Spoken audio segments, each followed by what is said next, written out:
Well, this is one of my favorite times in the year, and this is one of the reasons, sitting over to my left, I always look forward to the beautiful music that we hear in advance and during our wonderful Tree of Lights.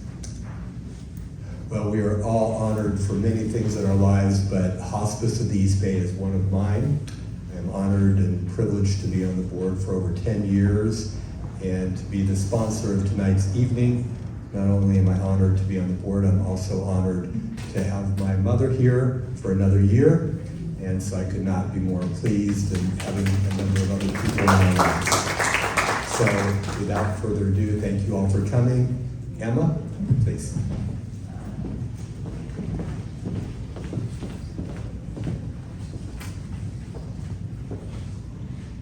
Hello everyone. My name is Emma Barron, and I have the privilege of serving as the Chief Clinical Services Officer at Hospice East Bay. It truly means a great deal to have you here with us tonight. This gathering is a gentle space, a moment to remember the people we have loved, to honor the stories they leave with us, and to be present with one another in a community of compassion.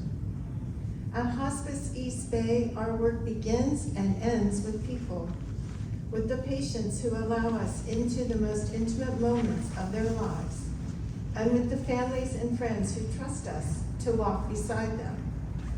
Every person we care for is someone's whole world, and we never forget that. Our organization has deep roots in this community. Since 1977, Hospice East Bay has been the only not-for-profit hospice based here in Contra Costa County. For nearly 5 decades, our mission has remained unchanged, to provide skilled, tender, respectful care to every patient and family who needs us. That commitment is woven into everything we do. This past year, we cared for more than 1,000 patients, each with their own story, their own joys, and their own circle of people who love them. Here in Alamo alone, more than 130 neighbors received our support. These numbers matter only because people matter, because each person represents a life touched by comfort, dignity, and presence. Thanks to the generosity of our community, including those who support events like this Tree of Light ceremony, we are able to offer programs that honor the full experience of living, loving, serving, and grieving. This year, we also joined with other not-for-profit hospices in the Western region. Though we remain Hospice East Bay, locally led and grounded, this partnership strengthens our ability to preserve compassionate, mission-driven hospice care for the future. Tonight, as we gather in remembrance, may the light we share be a reflection of the love that continues to guide us.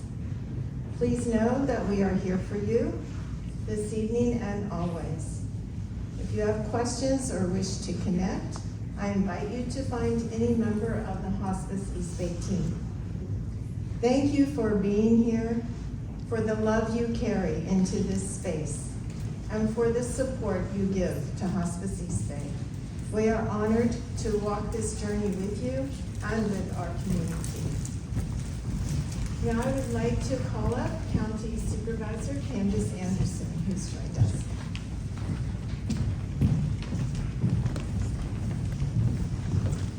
Good evening, everybody. It's a pleasure to be with you. Last week, I gathered in Danville at a similar Tree of Light, honoring those who have been helped, assisted through hospice. And this is an organization that I have watched make such a difference in the lives of so many. And particularly in Alamo, where we have Bruns House, a beautiful sanctuary for people in their final days, where their families can join them in a very home-like environment. It makes such a difference. And last week I shared how my first experience with Bruns House was probably 15 years ago. A very dear friend, Melda Burt, in her 90s, ready to transition on, but no longer able to be in her own home. Her daughter wasn't able to care for her, and she moved into Bruns House.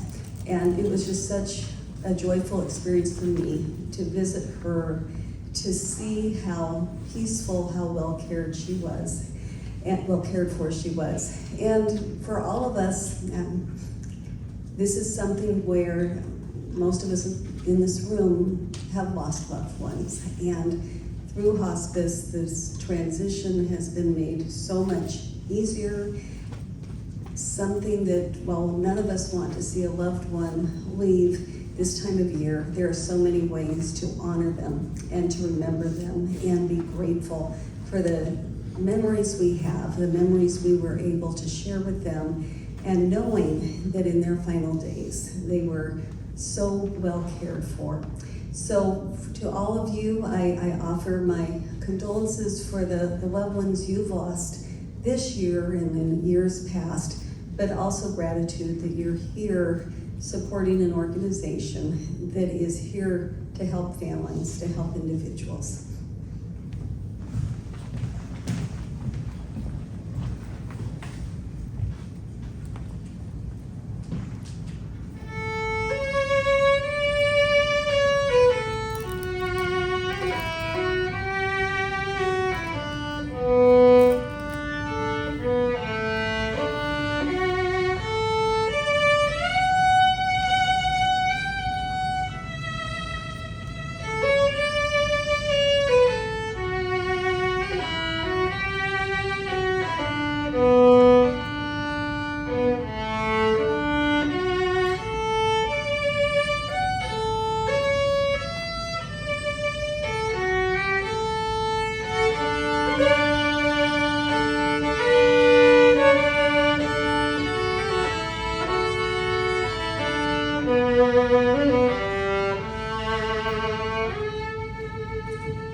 Hello, I'm Rebecca Steinway. I'm a bereavement counselor with Hospice East Bay, and I'm here to read Shipwreck.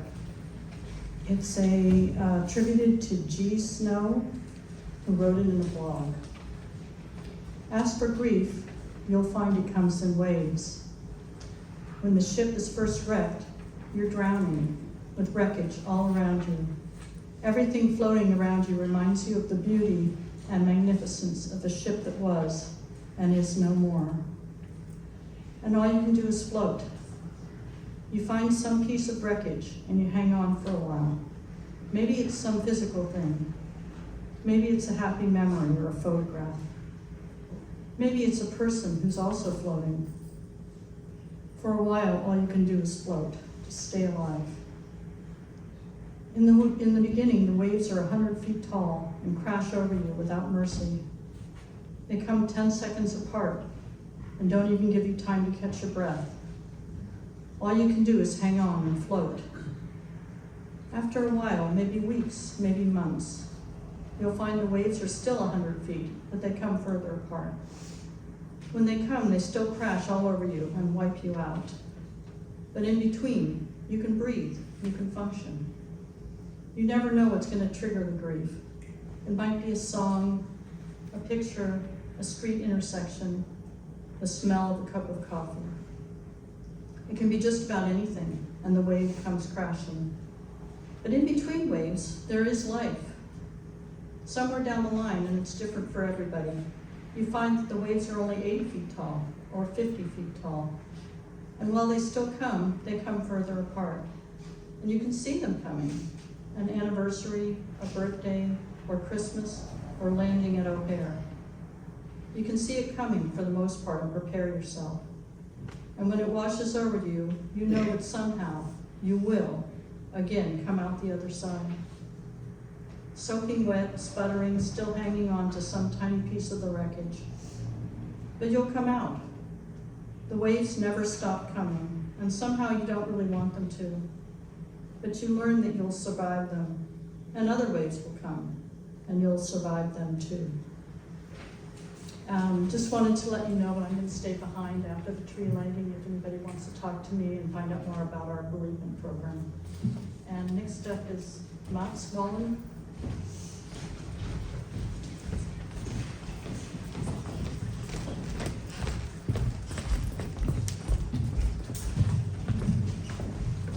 Thank you, Rebecca.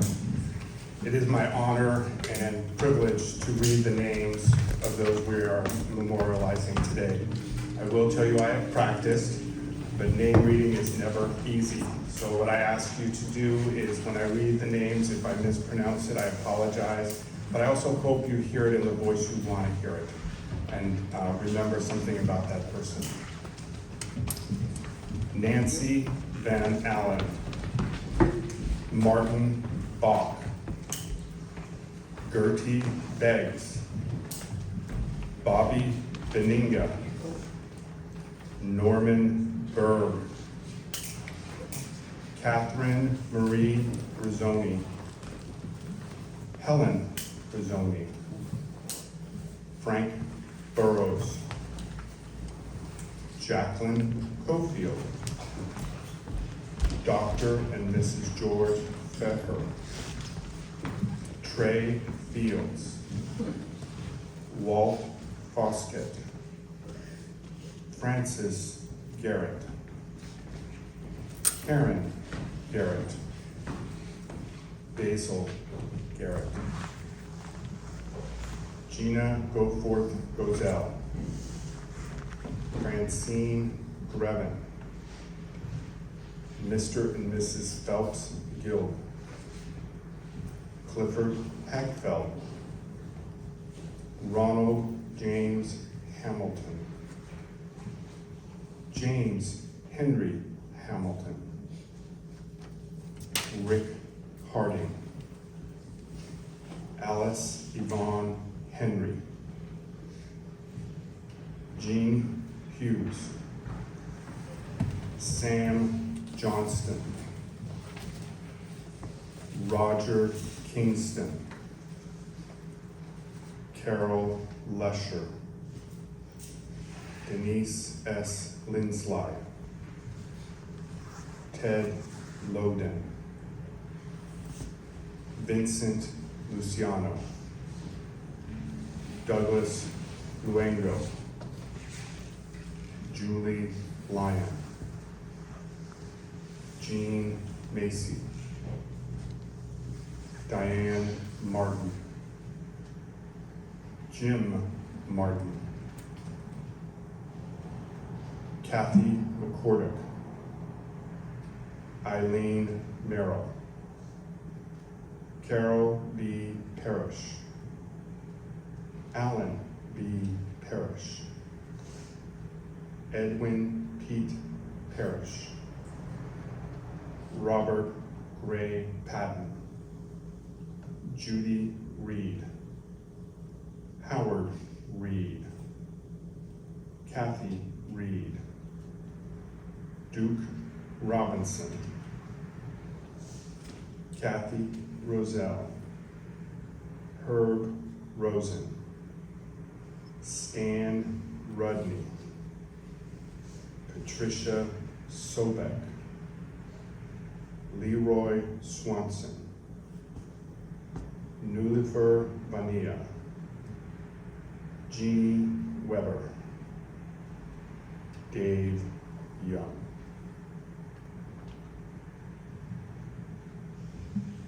After the music, we're going to go outside and light the tree.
All right, thank you all for coming.